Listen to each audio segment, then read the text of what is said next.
everyone. Today I'm going to be reading to you from Lily of Lumley Castle by Heather C. Page.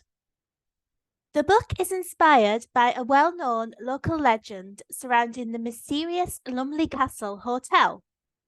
It's said that in 1390, Lady Lumley, wife to Sir Ralph Lumley, the owner of the estate, had been rumoured to be murdered by two priests and her body thrown into a well in the castle grounds. She refused to take up the Catholic faith, so a cruel and untimely death had been her final punishment. In this book, the first in the Copperheart Legacy series, an aspiring paranormal investigator named Alice and her assistant Sebastian stay overnight in the hotel to investigate reported sightings of Lady Lily. They embark on a mission to uncover the truth behind the legend, but get more than they bargained for. I'm going to be reading to you the prologue from the book to give you an idea of what to expect. If this gives you a taste for more, then stick around to hear how you can purchase the book afterwards.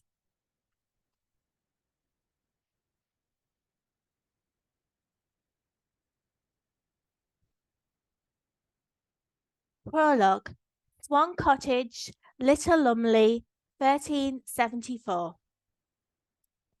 The first time Lily summoned a spirit from the realm of the dead, she found that the reality of necromantic magic was far less gruesome than her imagination would have her believe. She hadn't conjured a sinister apparition, a spectre, or a blood-curdling demon. The spirit she'd lured from the deep recesses of death was little more than a tiny orb of light, flitting in and out of the darkness as if it were atop the most of a miniature boat, guiding it across choppy seas and threatening to sink out of sight at any moment. It was a precariously dainty thing, and Lily quickly grew fond of its quaint and haphazard charm.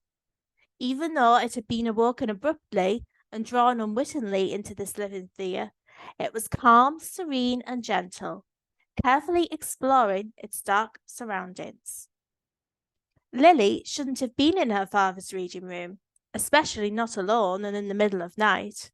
His valuable law books and crystal ball were strictly out of bounds, but the allure of magic was intoxicating, and her thirst for knowledge almost always outweighed her desire to obey her father's rules. Every night, for as long as she could remember, she'd waited for the house to grow dark, for the candles to die out and the stars to gleam in the black velvety sky before tiptoeing from her bedchamber down to her father's reading room. The door was always kept firmly locked, of course, but Lily knew that her father kept a spare key hidden in the vase in the drawing room. It was easy enough to make a small detour, climb up onto the carved wooden chair by the fireplace, and retrieve the key from inside the vase. Lily's hand was small enough to fit right in and grasp the solid silver key easily. The reading room was shrouded in silence, but for the tap-tap-tapping of a restless crow at the arched window. It peered in through hollow eyes, beating its wings and scratching at the thick glass with outstretched claws. Lily turned to face the beast. "Shush now," she said, her soothing voice melting into the wisp of night air. The bird was lulled by her words and tucked its wings into its body and stilled, at peace with the wintry darkness of the cold December night. The conjured spirit drifted gracefully over to the wall of books on the far side of the room, illuminating the spines of the heavy volumes, gold leaf lettering glittering in the warmth of the orb's light. Lily sat deathly still at her father's writing desk, her intense green eyes following the orb's every move. An open book lay on the desk, its pages kept from closing by a large ruby paperweight in the shape of a butterfly. The book was called Necromantic Theory and Technique. Of all her father's law books, this is the one that intrigued her the most, and she spent weeks learning the incantation needed to beckon the spirit from the realm of the dead. She practiced and practiced until the words were solid in her mind and flowed easily from her lips. She crept slowly towards the spirit orb, careful not to disturb it, A calming twinkle radiated from its core, warm and sparkling, like a cluster of shooting stars. Up close, it lit up Lily's eyes like fireflies, and the warmth drew her in. She gazed into its centre, not daring to blink. She didn't want to miss a single moment of the spectacle before her. The energy within the orb was shifting, swirling, and coiling within itself, becoming more solid with every ripple of its molten surface. Lily reached out instinctively with one hand, forgetting all trepidation and magical etiquette.